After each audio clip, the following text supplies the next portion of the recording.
Donc, bonsoir, bienvenue dans cette séance de l'École des modernités, de nouveau en ligne. Nous sommes heureux donc de vous accueillir pour une conférence qui sera donnée ce soir par le professeur Yacouba Konaté. Yacouba Konaté est un historien de l'art. Il est diplômé et docteur de l'Université de Paris 1 Panthéon-Sorbonne à Paris, où il a reçu deux thèses, dont l'une en histoire de l'art. Yacouba Konaté, spécialiste de l'histoire de l'art africaine et de la modernité, ainsi que de la culture africaine. Il est notamment l'auteur de plusieurs ouvrages, mais je voudrais surtout mentionner celui dont il sera question partiellement ce soir, Christian Lathier, Le sculpteur aux mains nues, publié en 1993. Je crois que malheureusement, il est épuisé, mais peut-être que cette conférence donnera l'idée d'une republication. En effet, Yacouba Konaté va nous parler d'un artiste ce soir qui est assez rare, en tous les cas dont on parle trop peu, un sculpteur qui a tracé une voie personnelle. Je veux parler de Christian Lathier, originaire d'Abidjan, où Yacouba Konaté enseigne actuellement. C'est quelque chose que j'ai oublié de mentionner. Yacouba Konaté est professeur titulaire de philosophie à l'université Félix Houphouët-Boigny à Abidjan. La conférence qui portera sur Christian Lathier est intitulée Christian Lathier, surtout ne pas refaire du nègre, ce dernier terme étant entre guillemets, et une citation de Christian Lathier que va nous expliquer Yacouba Konaté. Merci encore donc, professeur Konaté, d'avoir accepté cette conférence, et je vous laisse la parole pour nous présenter votre propos sur Christian Lathier. Merci, monsieur. Je voudrais, avant de revenir à vous, remercier tous les amis et toutes les personnes qui ont pris de leur temps pour donner à notre rencontre d'aujourd'hui l'aspect d'un petit événement. Je pense que donner de soi, de son temps à quelqu'un, c'est toujours une marque d'attention et c'est également une marque de disponibilité. Et j'espère qu'en retour, les informations et les débats que nous allons mener permettront à chacun de considérer que ça ne sera pas des moments perdus. Je voudrais étendre ces remerciements à la Fondation Giacometti qui m'a donné le privilège rare de prendre la parole dans un panel, dans un rendez-vous qui est institué depuis déjà plusieurs années. Et c'est vraiment pour moi une bonne opportunité de revenir sur Christian Lathier, un auteur qui a beaucoup compté pour moi. Alors, je remercie également la famille Lathier, et c'est peut-être à ce niveau que je vais présenter ma première vidéo, parce que je n'ai pas eu le privilège de rencontrer Christian Lathier, tout simplement parce que au moment où il officiait, au moment où on pouvait le voir passer à Abidjan, je l'ai vu passer, je n'étais pas particulièrement sensible aux questions de l'art et de la culture.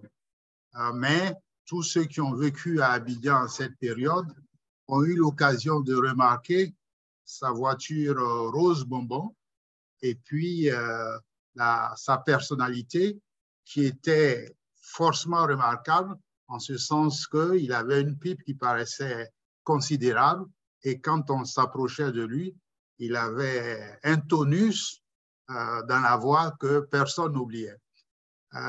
Donc, à partir d'un certain moment de mes recherches, j'ai ressenti à l'interpellation de quelques artistes avec lesquels je cheminais dans mon séminaire principal à Paris, Panthéon-Sorbonne, avec Olivier Revaud-Dallon.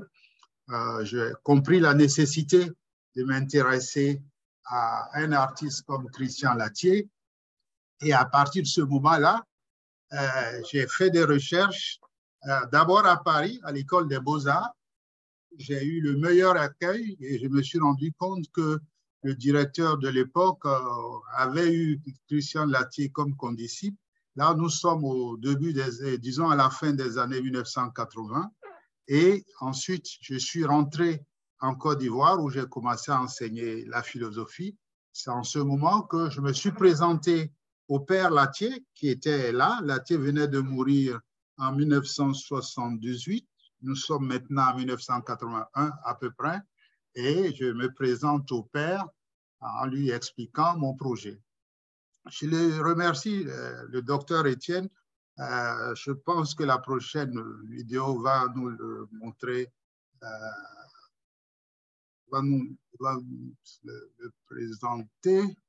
Alors, il faut qu'il y a quelque chose qui s'affiche à ma place. Alors j'espère que je ne perds pas le fil de la présentation. Je ne sais plus comment j'ai fait tout à l'heure pour avoir la bonne page.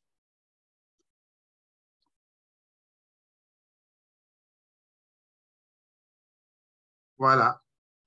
Alors, c'est le père de Latier qui est ici présent. C'est lui qui vraiment m'a ouvert et les caisses et les cartons et les archives de Christian Latier. Il était là, il était d'un certain âge et son épouse, donc la mère de Latier aussi. Et je dois dire aussi la dernière petite sœur de Christian Latier, Rose Latier, était là, mais elle était adolescente, collégienne, et elle me voyait fouiller, fouiner un peu dans les archives de Christian Latier, qui était en dépôt dans la concession familiale, qui était une grande maison dans un quartier qu'on appelle Marcory Zone 4. Le père de Christian Latier, Étienne, était un docteur qui a eu la chance, ou je ne sais pas s'il faut dire le contraire, en tout cas, toujours est-il qu'il a été le condisciple de Félix Houphouët-Boigny, qui va devenir le président de la Côte d'Ivoire à l'école de formation des médecins africains à Dakar, et ils se connaissaient. Et c'est une donnée qui compte beaucoup dans la problématique de la modernité, parce que ça, c'est déjà un élément qui permet de dire que Latier était moderne. Il est né déjà d'un père qui lui-même était un moderne au regard de la situation ivoirienne, et il est moderne et il est fils de moderne. Alors là où ça va être, là où je pense que pour les Ivoiriens, il y a une note spécifique qui compte, c'est que Houphouët-Boigny va créer un parti qui va être un parti dominant, un parti unique. Et en revanche, Étienne Latier ne va pas militer, pour sa part, il ne va pas militer au parti de Félix Houphouët-Boigny, au départ en tout cas, et il sera plutôt dans le parti du progressiste, qui était le principal parti d'opposition au PDCI-RDA. Alors là, vous avez Christian Latier avec sa légendaire pipe dont je parlais tout à l'heure. Et ça, c'est une photo réalisée par un de ses condisciples à l'École nationale des beaux-arts, où il a commencé à enseigner dès son retour en Côte d'Ivoire en 1962. Et ce photographe s'appelle Alexandre Dagri. Alors, je voudrais, avant de rentrer dans les considérations du thème, et je le ferai seulement à la fin, rappeler que Latier est né en 1925. Il est né le 25 décembre 1925. Et puis, en 1935, son père, qui est médecin, l'envoie en France pour des études. Alors, il a 9 ans quand il arrive en France et il est accueilli dans une famille qui est la famille Raymondon, qui l'adopte et qui l'intègre. Alors, j'ai beaucoup parlé ces 2 dernières années avec lui, Raymondon, qui mettait la dernière main à un livre qui est sorti en plein Covid et qui retrace un peu l'enfance de Christian Latier en France. Je pense que tout à l'heure, j'aurai l'occasion de revenir sur ce livre qui complète vraiment en termes d'information ce que moi-même j'ai déjà essayé de faire en 1993. Mais ce qui me paraît important au regard de la période où Christian Latier arrive en France, c'est vraiment de rappeler que nous sommes en pleine ambiance coloniale. En 1931, il y a une exposition coloniale à Paris, après celle de Marseille qui est intervenue en 1922. Et vous savez tous que la notion d'exposition coloniale a quelque chose de folklorique. C'est une forme de démonstration qui ne met pas les colonisés à leur avantage, mais qui est une forme de justification a posteriori de l'aventure coloniale. C'est vraiment une mise en scène grotesque qui est du pire des effets et qui est une sorte de levain pour les racistes. Alors, dans la même période, on sait qu'il y a d'autres occurrences de la question noire qui sont portées à la fois par des sportifs et aussi par des chanteurs ou des chanteuses. Quand on fouille un peu les archives de cette période, on sait que c'est les premiers moments où quelques joueurs, il y a un certain Ndiaye en particulier, joueurs de foot sont alignés dans des équipes de France et des événements. Et sur le plan du sport, de la boxe notamment, il y a plusieurs champions de boxe qui sont des Noirs, qui souvent viennent des États-Unis. Et puis évidemment, l'ambiance est dominée par Joséphine Baker et la revue Nègre, etc. Donc là, c'est l'affiche de l'exposition coloniale dont je parlais tout à l'heure. Et dans la même veine, il y a un esprit banania qui souffle, j'allais dire, sur la ville et qui n'est pas du meilleur effet pour les jeunes gens comme Christian Latier qui viennent d'arriver. Alors, il faut également rappeler que c'est l'époque où la collecte des œuvres d'art qui aujourd'hui sont mises sur la sellette parce que nous sommes dans des débats de restitution ou de retour des œuvres que chacun connaît. Mais le moment où la collecte s'intensifie, c'est en ce moment-là également que Christian Latier arrive en Côte d'Ivoire, et étudie en Côte d'Ivoire, en France.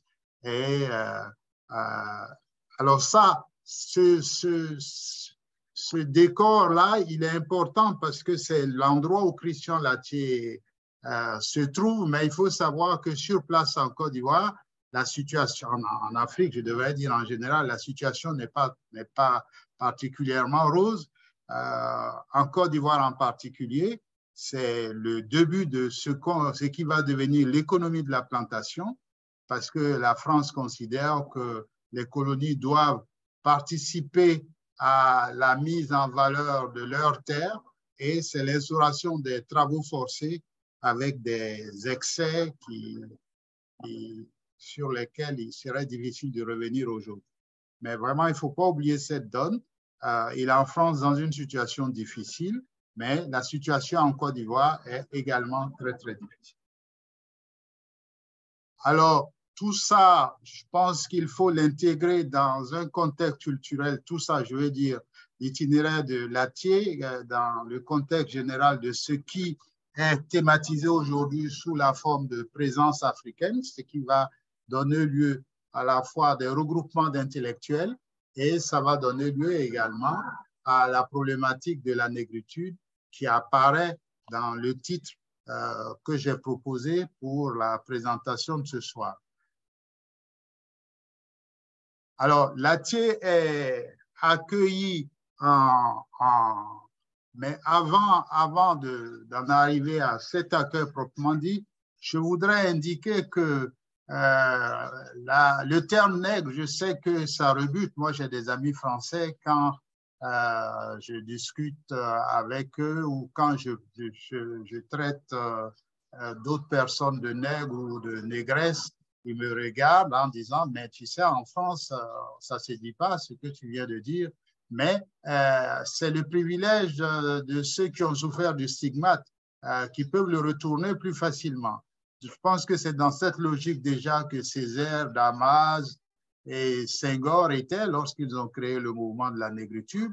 Mais évidemment, quand quelqu'un qui n'a pas la même couleur que toi te dit nègre, ça peut te déranger, mais il faut vraiment comprendre que le combat des intellectuels de cette période, ce n'était pas tellement de recuser le terme, mais c'était de se dire comment on fait pour l'assumer, comment on fait pour le travestir, comment on fait pour produire une sorte de retournement du gant.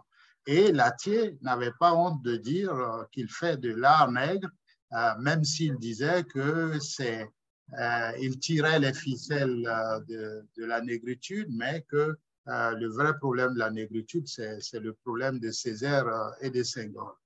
Mais il estimait également que dans la détermination artistique qu'il va mettre en avant, il y avait une forte fascination pour plusieurs modèles. Il y a le modèle occidental qu'il a essayé d'éviter. Il dit que s'il avait fait du plâtre, on l'aurait accusé de copier les Occidentaux, mais s'il avait taillé du bois, on aurait dit également qu'il est en train de copier ses ancêtres, et les matériaux qu'il va choisir à la fin participent de cette question de problématisation à la fois de la tradition africaine et des traditions de la plastique occidentale. C'est très important dans son positionnement. Alors, donc, il arrive en France où il est accueilli dans cette famille Raymondon dont je vous parlais tout à l'heure. Et ici, on le voit sur un traîneau en train de jouer avec celui que moi j'appelle maintenant son frère jumeau, c'est lui, Raymondon. Et là, c'est lui, Raymondon, le docteur, qui a sorti le livre sur Christian Latier. Et il décrit le livre intitulé L'enfance ignorée de Christian Latier en France. C'est un témoignage. Et quand on lit le texte, on voit Latier au quotidien. On voit comment il est entré dans la famille, comment il a été perçu, comment il a été adopté. Et on peut dire que sa prise en charge a été très bonne. Parce que au départ, il était parti pour être médecin, comme son père. Et on se rend compte rapidement que la médecine, ça va être très, très compliqué. Et progressivement, la famille prend des contacts pour le mettre en apprentissage dans des structures qu'il accepte très facilement. On le met pépiniériste, il apprend à planter des arbres, à faire des boutures, etc.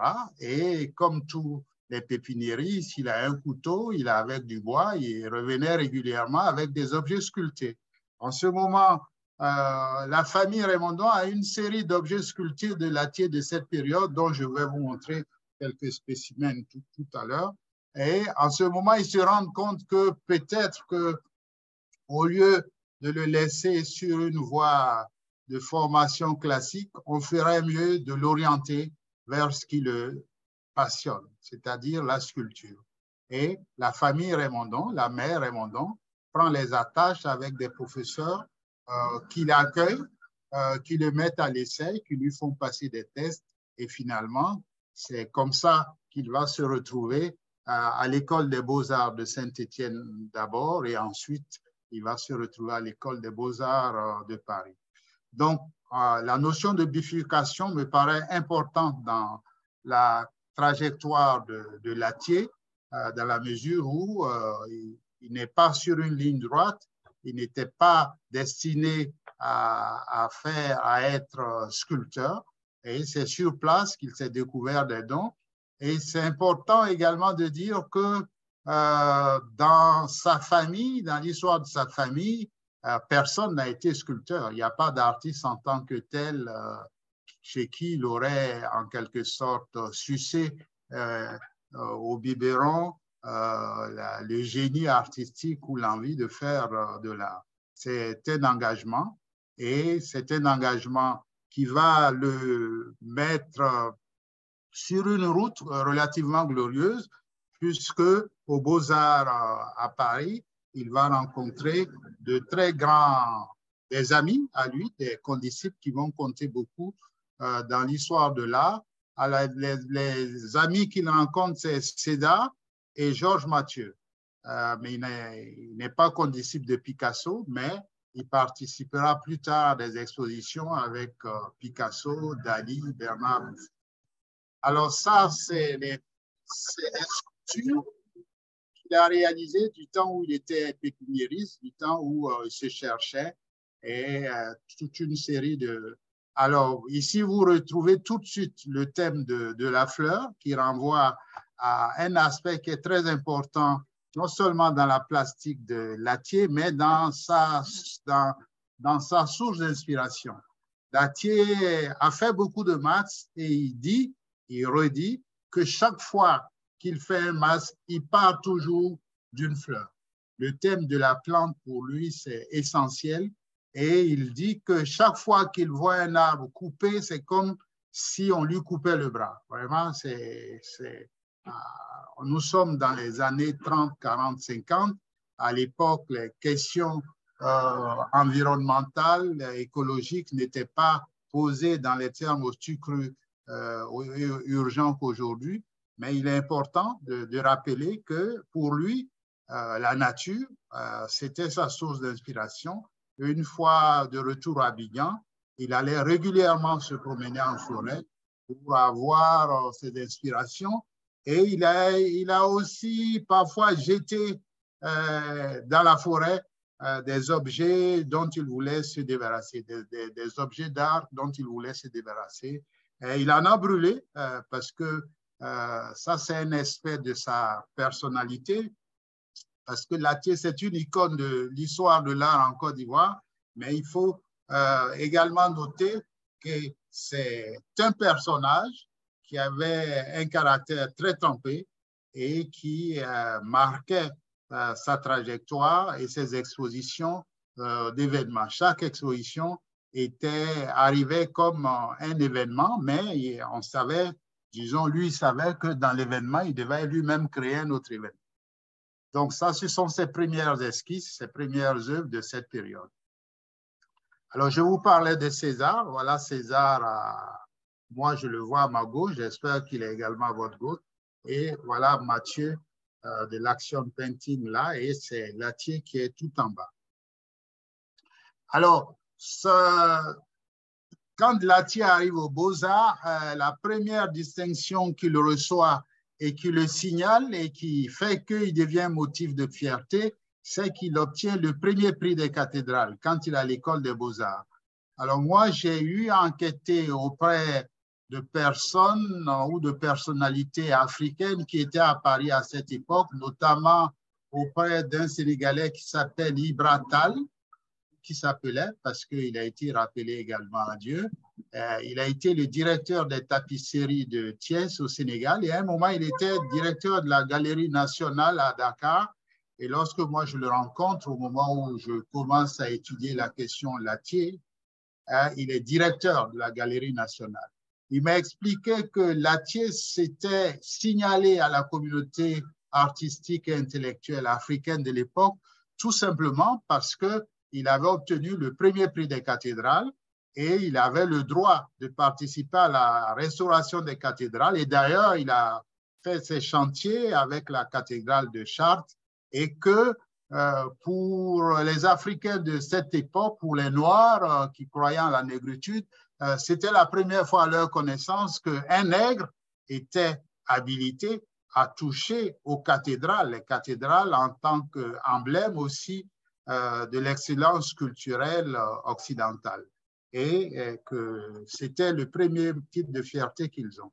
Le deuxième titre de fierté, c'est que Latier a eu le prix Chenava, qui est un prix qui était décerné par l'École des Beaux-Arts et qui, à l'époque, ne valait plus très cher en termes d'argent, mais Latier explique qu'à l'époque, disons, quelques temps avant lui, quand tu avais le prix Chenava, tu pouvais venir à l'école en calèche parce que c'était était très bien achalandé et c'est un prix qui pesait son poids en or.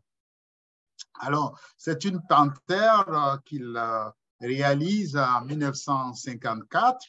Ça fait partie des œuvres qu'il a ramenées avec lui en 1962.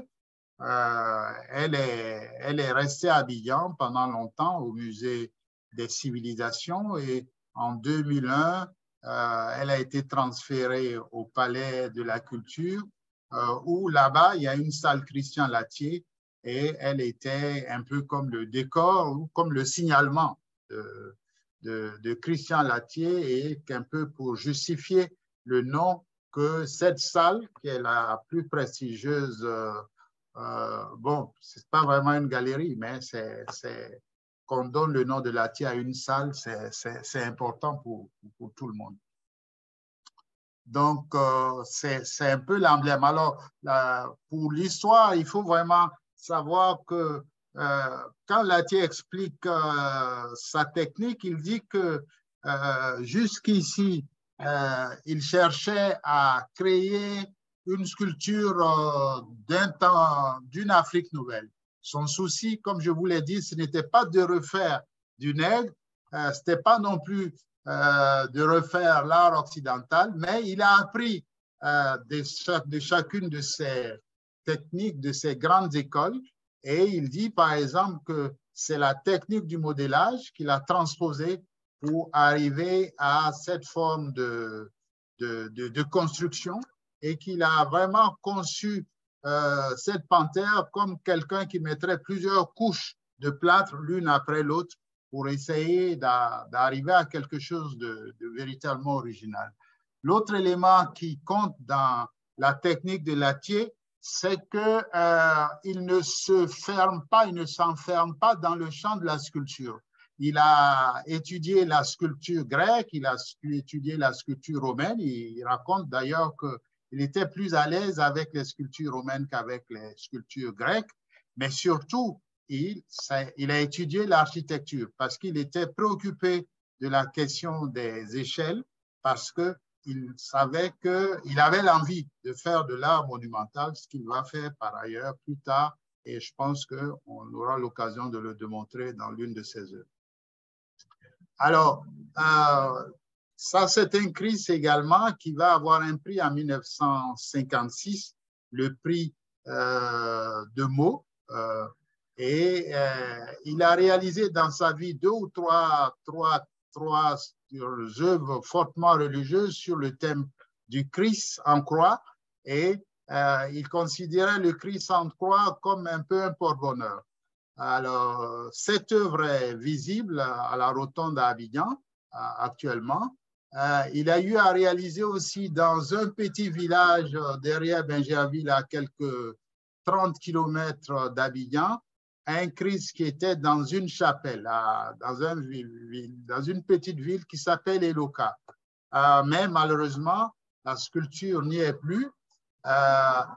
Mais l'histoire de la sculpture, le traitement de la sculpture est intéressant parce qu'à un certain moment, Latier a appris que quelqu'un avait choisi de changer les couleurs de la sculpture.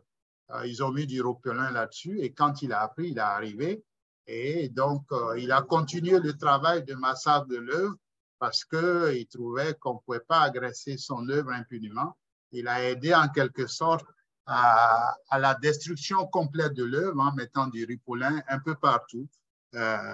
Alors, ça me donne l'occasion également d'expliquer que je crois que j'ai dit que Latier était un personnage et une personnalité, mais il faut savoir qu'il avait un très franc-parler exemplaire, qui était rare à l'époque. Je donnerai juste 1 ou 2 exemples. En 1900, je peux regarder la date, en 1967 ou 68, je ne vais pas vous retarder pour ça, il est invité à aller exposer des œuvres aux États-Unis. Et parmi les œuvres qu'il propose et qui sont retenues, il y a une sculpture qui s'appelle Kona Kanga. Kona Kanga, à l'époque, c'était le maire d'Abidjan. Cette sculpture représente, je pense que je l'ai en bas, je vous la montrerai. Elle représente une sorte de mannequin piece, un petit bonhomme en train de faire pipi, tout simplement parce que Latier avait remarqué que le maire de la ville d'Abidjan ne faisait pas d'urinoir et que les gens parfois étaient obligés de faire pipi un peu à l'improviste. Et donc, c'était une sorte de critique sociale, d'autant plus qu'il a pris un nom prestigieux pour l'adresser, pour accoler ce nom à un jeune homme. Mais c'est une écriture qui ne plaît pas aux organismes, disons aux autorités ivoiriennes de l'époque, qui lui demandent de retirer cette œuvre parce qu'il était quand même l'invité officiel de la Côte d'Ivoire aux États-Unis. Alors Latier, il se braque, il dit ou bien cette œuvre va, ou bien il n'y aura pas d'exposition. À la fin, c'est lui qui gagne dans ce bras de fer. Ils sont obligés de laisser partir l'œuvre. Alors, donc, c'est la fonction critique de l'art, mais c'est aussi la fonction d'autodérision qu'il va appliquer aussi à son père parce qu'il va faire une autre sculpture qui s'appelle Les premiers jours d'Étienne, où il va montrer son père aussi dans la posture d'un jeune homme qui a un zizi. Il appelle ça Les premiers jours d'Étienne.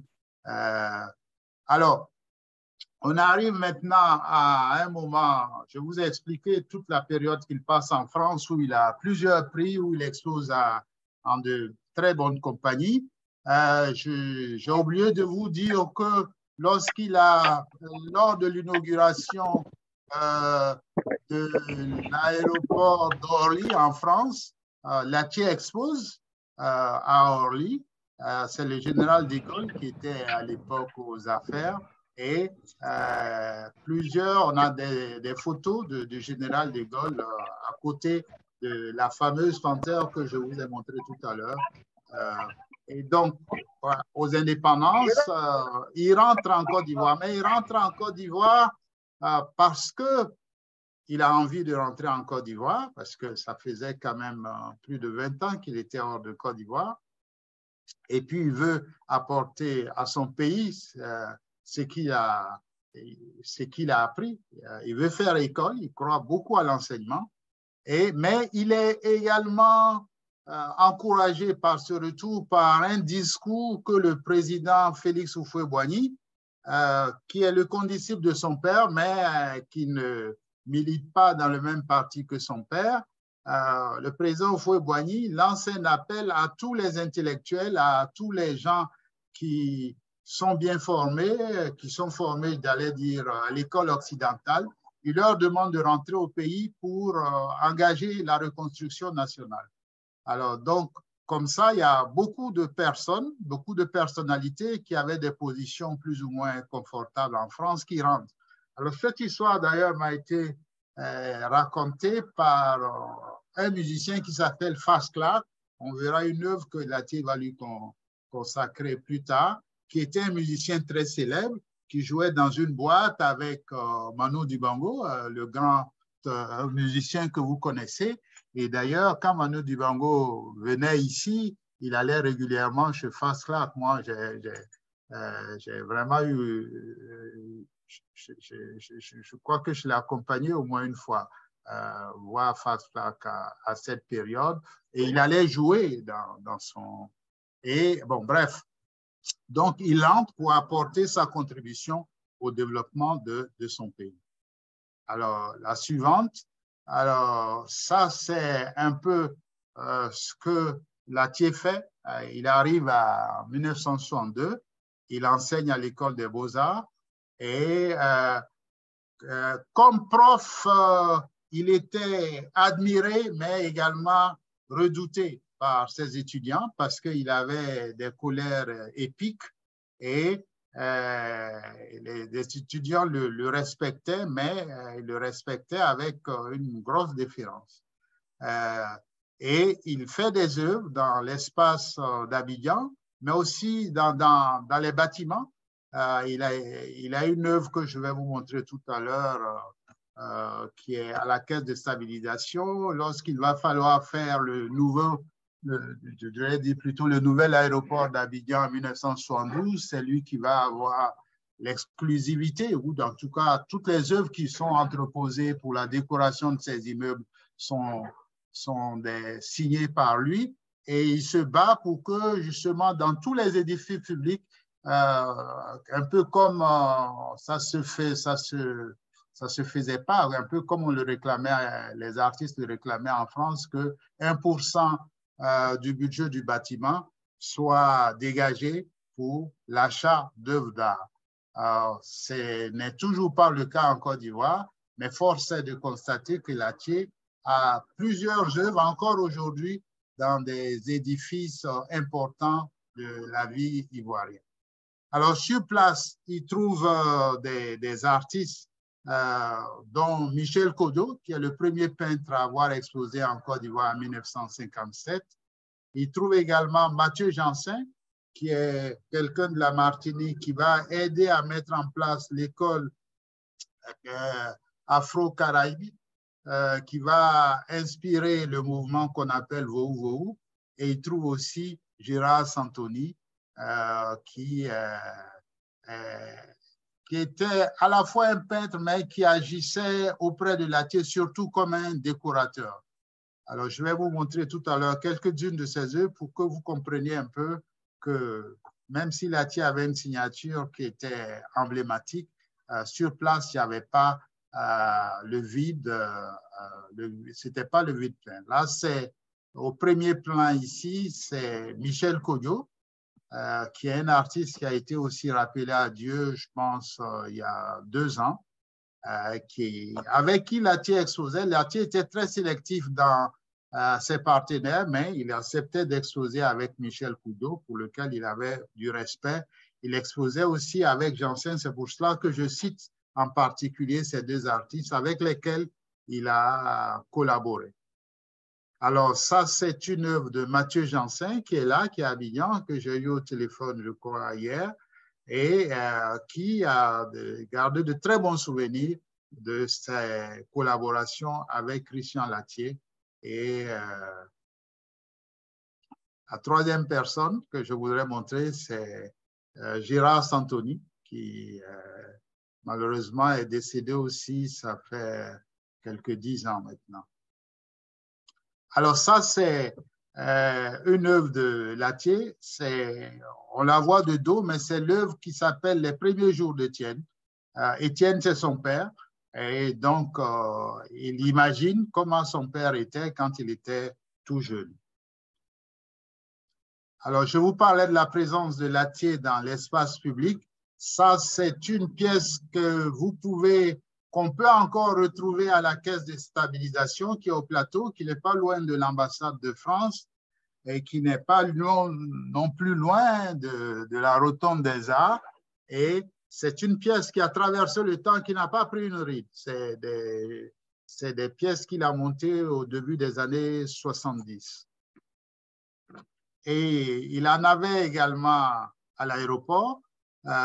Cette pièce n'est pas à l'aéroport, mais on peut la retrouver également dans un immeuble qui s'appelle Les Arcades, qui est à côté de l'Institut français.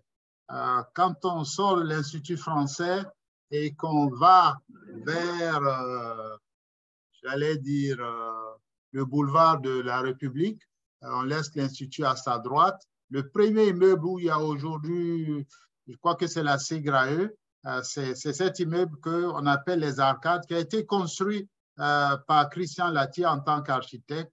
Et là, on trouve cette œuvre qui n'a pas pris une ride non plus. Alors ça, c'est un des masques qu'il fait. Tout à l'heure, j'évoquais son parti pris pour la question de l'environnement, de la nature. Mais ici, je voudrais insister en particulier sur son parti pris pour la sculpture. Mon idée là-dessus, c'est que ce qu'on appelle la modernisation de là où la modernité africaine, au plan des arts, en tout cas si on considère que l'époque de la modernisation c'est celle qui tourne autour de la question des indépendances dans les années 1960. On remarque que d'une manière massive, les artistes originaires d'Afrique font plutôt de la peinture que de la sculpture. Alors que c'est vrai qu'il y a des traditions picturales dans l'Afrique précoloniale, mais les écoles les plus fortes sont les écoles de sculpture. Donc, Latier, pour moi, il est exemplaire aussi parce que c'est celui, il fait partie de ceux qui creusent le filon de la modernité des arts africains à l'intérieur de la sculpture qui est délaissée. Encore aujourd'hui, la sculpture est un peu pour moi comme un parent pauvre de ce qu'on pourrait appeler l'art contemporain. Il y a très peu de jeunes qui s'adonnent à la sculpture. Nous, à la Rotonde des Arts, on fait tous les ans une exposition dédiée à des jeunes artistes, mais chaque fois sur 20, on a du mal à placer 2 sculpteurs corrects. Donc, Latier, lui, il croit à la sculpture, mais ces sculptures, il faisait beaucoup de dessins. Moi, quand je regardais ces archives, j'ai vu vraiment des milliers de dessins. Je dis bien des milliers de dessins. Alors, je vous parlais de son humour, mais je pense qu'il faut également insister sur sa capacité à se brancher sur les problématiques et sur aussi l'ambiance de l'époque, sur l'air du temps. Et là, c'est une œuvre qui s'appelle Le voleur de coq. À l'époque, là, il y avait de temps en temps quelques jeunes qui volaient des coqs, qui entraient dans des poulaillers, qui volaient des coqs, et les gens ne renvoyaient pas systématiquement tous ces petits voleurs, je les appelle comme ça, à la police. De toute façon, il n'y avait pas de commissariat dans tous les quartiers. Et en général, la sanction qu'on leur proposait, c'était de leur attacher le coq au cou et puis on lui faisait faire le tour du quartier ou de la maison pour le punir. Donc, cette œuvre symbolise un peu, disons, représente un peu cette tradition qui aujourd'hui, je pense, est passée de mode. Et là, voilà le Konakanga dont je parlais, le mannequin piece que les autorités voulaient extraire de l'exposition aux États-Unis et pour laquelle Latier s'est battu pour avoir le maintien. Donc, c'est une œuvre qui paraît innocente, mais le nom qu'il lui donne à l'époque est un nom qui est complètement ronflant et les gens y ont vu de l'irrespect, alors que pour lui, c'était juste un peu de critique sociale et un peu de dérision. Là, c'est Faz Clarke, le trompettiste. Pour moi, c'est l'une des œuvres les plus belles. J'ai eu à l'exposer à la Biennale de Dakar, je crois, en 2004. Et j'ai été très ému de voir un jour une saxophoniste venir au moment où on allait fermer la salle, venir juste se mettre à côté, sortir son saxo et jouer pendant 20 minutes et sans rien dire, une dame reprendre son instrument et aller saluer l'artiste qui avait également salué les musiciens. Donc, c'est une œuvre qui pour moi est très, très... Pour moi, c'est l'un de ses chefs-d'œuvre. Alors, avec toutes ces œuvres, Latier va à Dakar en 1966. Il obtient le premier prix du Festival mondial des arts nègres. Et je vous prie de noter que c'est un prix qui concerne toutes les disciplines. On dit le prix toutes les disciplines. Ce n'est pas un prix qui avait une valence seulement pour les plasticiens, mais c'était considéré il a été reconnu comme étant de tous les artistes qui ont participé à ce festival, où il y avait Duke Ellington, où il y avait des danseurs, où évidemment il y avait des plasticiens.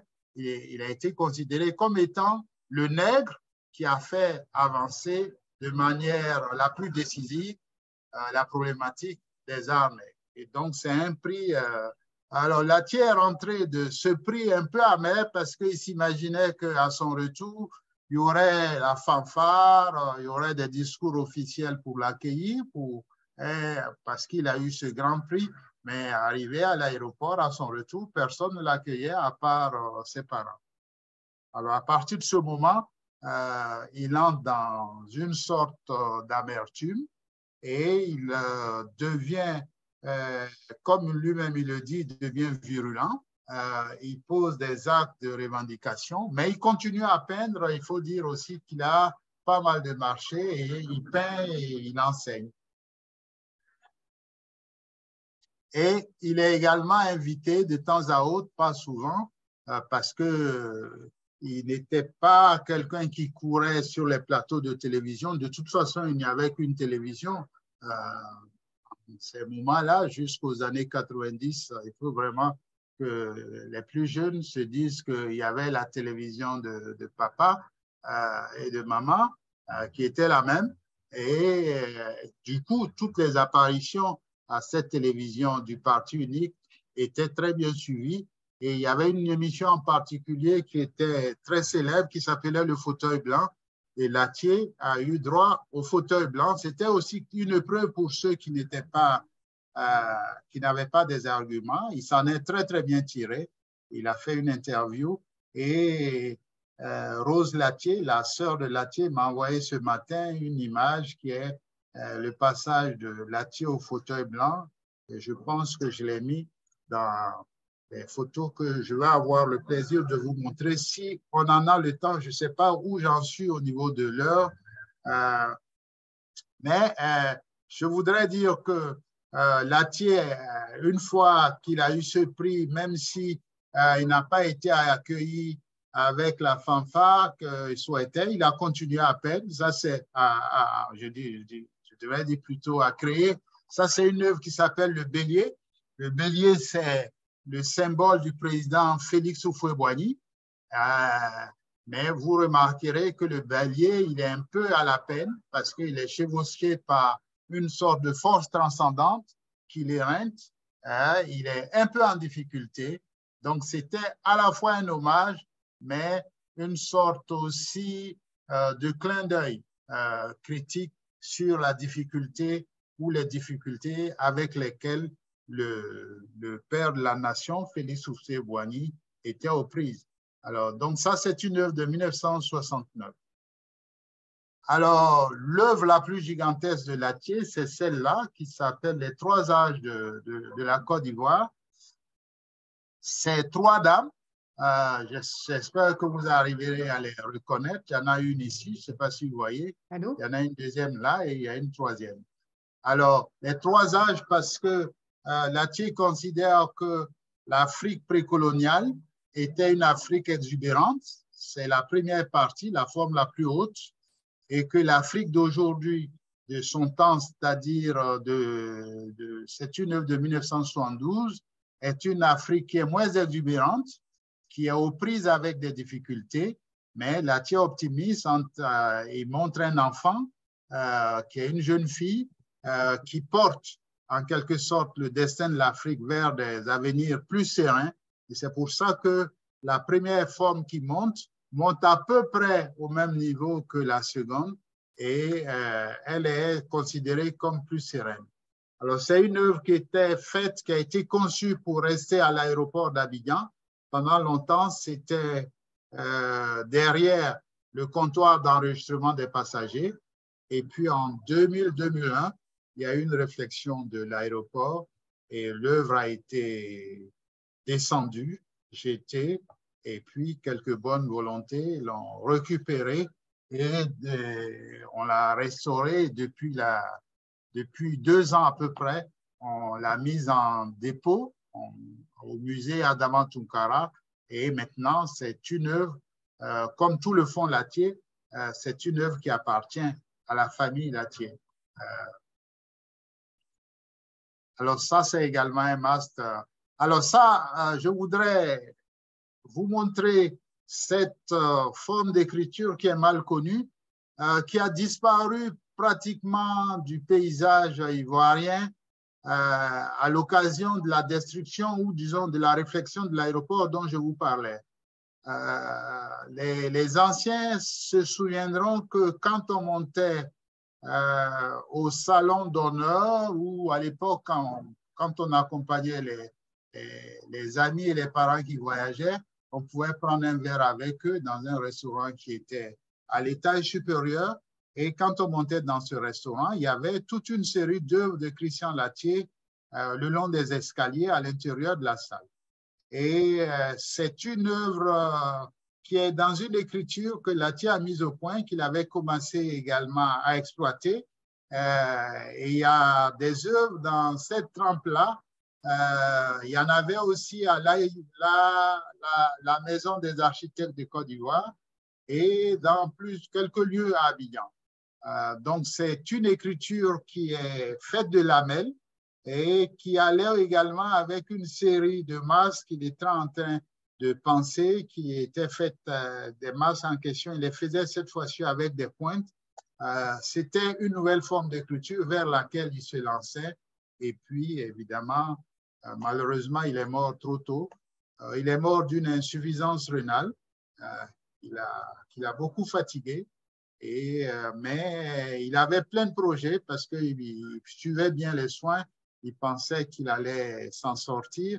Il projetait une exposition en France en 1979 lorsqu'il est mort en 1978. Alors ça, c'est son passage à l'émission dont je parlais, le fameux fauteuil blanc. C'est la photo dont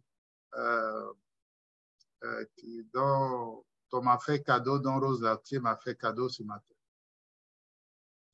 Alors maintenant, pour terminer, parce que je crois qu'il faut terminer, je vois qu'il est 17h30, 18h30, ça fait à peu près une heure que je voudrais indiquer que puisque nous sommes dans un forum sur les questions de la modernité, je voudrais faire quelques constats en disant que évidemment, pour définir la modernité, on pourrait rester toute une soirée, hein, mais je pense qu'à minima, on peut considérer que c'est une rupture sociale.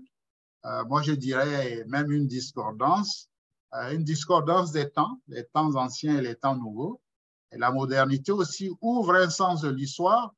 Ça considère même que l'histoire a un sens et que ce sens-là, il est tendu par le progrès pour les plus optimistes. Et maintenant, vous avez toujours des nostalgiques ou des gens qui regardent les choses de manière plus méticuleuse. Par exemple, quand on regarde la question de l'écologie aujourd'hui, on peut se demander si la modernité est un facteur de progrès ou de décadence. Du point de vue de l'écologie, c'est indéniablement une forme de décadence. Donc, Christian Lathier, il est moderne à plusieurs titres. Je l'ai déjà expliqué, il est fils de docteur. Un docteur, c'est dans la société africaine un moderne. Et il est moderne aussi parce que non seulement il est fils de l'élite, mais il est parti en France. À l'époque, déjà, aller faire ses études à Dakar, c'était considéré comme une grosse promotion puisque Dakar, c'était la capitale de l'Afrique de l'Ouest francophone, l'Afrique occidentale française, on disait. Et au surplus, aller faire ses études en France, c'était vraiment un très, très grand privilège. Et donc, là-bas aussi, il a eu des condisciples modernes. Tout à l'heure, je vous ai expliqué, je vous ai cité César, je vous ai cité Mathieu, mais il a exposé en grande compagnie avec des modernes, dont Picasso, etc. Et puis, il est partie prenante du mouvement de la négritude, qui est lui-même un mouvement moderne, parce que c'est les modernes, les plus modernes, les évolués africains, les listes africaines ou d'inspiration africaine, antillaise, les listes qui créent le mouvement de la négritude. Sa technique aussi est moderne, en ce sens qu'il ne recopie pas l'art nègre au sens traditionnel du terme. Il ne fait pas l'art traditionnel, ni africain, ni grec, ni romain. Il se lance dans une forme de création qu'il appelle l'expression sculpturale, qui consiste à travailler sur des bouts de ficelle, comme un peu quelqu'un qui voulait ennoblir, donner plus de valeur, plus de volume à ces bouts de ficelle qui sont des bouts de mémoire qu'il veut inscrire dans une sorte de grande histoire. Donc, au surplus, il a thématisé la question de la modernité dans son travail. Je vous ai montré tout à l'heure l'œuvre qui s'appelle « Les trois âges de la Côte d'Ivoire ». Je pense que cette œuvre est en soi un manifeste de la modernité, ou en tout cas une interrogation qui indique un peu sa façon de penser la modernité en tant que sortie du passé, mais en tant qu'également projection vers le futur. Alors, au regard de tout cela, je pense que Lathié, c'est un moderne, mais il est sorti par la modernité, par des options qui sont courageuses, qui étaient radicales, parce que il ne faut pas oublier que ce qu'on appelle la modernité produit des ondes portées qui ont à voir avec les questions du primitivisme, qui ont à voir avec les questions de la folklorisation. Et je pense qu'on peut reconnaître que par l'exemple des itinéraires comme ceux de Christian Lathié, chacun de nous peut comprendre que la folklorisation, le primitivisme n'est pas la meilleure voie de sortie lorsque on veut se projeter dans le futur. Voilà. Donc, je pense que j'ai épuisé mon temps. Je vous remercie pour votre écoute et bien entendu, je suis prêt à réagir à vos questions, à prendre en compte les remarques que vous voudrez bien me faire.